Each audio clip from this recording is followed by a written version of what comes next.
Audio Jungle. வணக்கம். Hitech news TV செய்திகள். சென்னையில் வாக்ஸ் குழுமத்தின் வாக்ஸ் விருட்சம் அறக்கட்டளை சார்பாக 18வது நிறுவனர் தினம் கொண்டாடப்பட்டது. பிரபல தொழிலதிபர் வள்ளல் சோ. ஞானசுந்தரம் அவர்களின் நினைவை போற்றும் வகையிலும், அவரின் அளப்பரிய சேவையை கௌரவிக்கும் வகையிலும் அவரது புதல்வர் வாக்ஸ் குழுமத்தின் தலைவர் ராவணன் ஞானசுந்தரம் அவர்கள் வாக்ஸ் அறக்கட்டளையை அமைத்து ஒவ்வொரு ஆண்டும் ஜூன் மாதம் 7ஆம் தேதி நிறுவனர் தினத்தை கொண்டாடி வருகிறார்.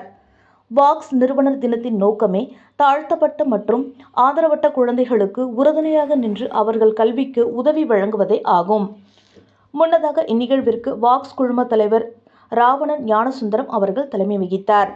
ஓய்வு பெற்ற IAS அதிகாரியும் தமிழக முதலமைச்சரின் தனி செயலாளருமான ராஜரத்னம், முன்னாள் ரோட்டரி கவர்னரும் எமரால்டு பதிப்பகத்தின் தலைமை நிர்வாக அதிகாரியுமான ஒளிவண்ணன் ஆகியோர் சிறப்பு விருந்தினராக இந்நிகழ்வில் கலந்து கொண்டனர்.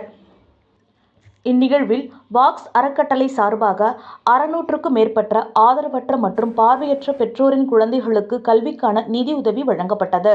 வாக்ஸ் அறக்கட்டளை இதுவரை 25,000க்கும் மேற்பட்ட மாணவர்களுக்கு கல்விக்கான உதவித்தொகை வழங்கியுள்ளது. அதனைத் தொடர்ந்து நிகழ்ச்சியில் குழும இயக்குநர்கள் கவிதா ராவணன் மற்றும் இந்திரஜித் ராவணன் ஆகியோர் கல்வி உதவித்தொகைக்கான காசோலைகளை வழங்கினர். வாக்ஸ் அறக்கட்டளையானது ஒரு லாப நோக்கமற்ற ஏழை எளிய மக்கள், கைம்பெண்கள் மற்றும் ஆதரவற்ற குழந்தைகளுக்கு உயர்தர கல்வி கிடைப்பதற்காக பாடுபடும் ஒரு தொண்டு நிறுவனமாகும். வாக்ஸ் குழுமம் ஆண்டுதோறும் தனது குழும நிறுவனங்களிலிருந்து கிடைக்கும் லாபத்தில் ஒரு பகுதியை அறக்கட்டளை மூலம் ஏழை மாணவர்களுக்கு நன்கொடையாக வழங்குகிறது. வாக்ஸ் அறக்கட்டளை இதுவரை 25,000க்கும் மேற்பட்ட மாணவர்களுக்கு உதவி செய்துள்ளது என்பது குறிப்பிடத்தக்கது. நிகழ்ச்சியில் சுமார் 2,000 நபர்களுக்கு மதிய உணவு வழங்கப்பட்டது.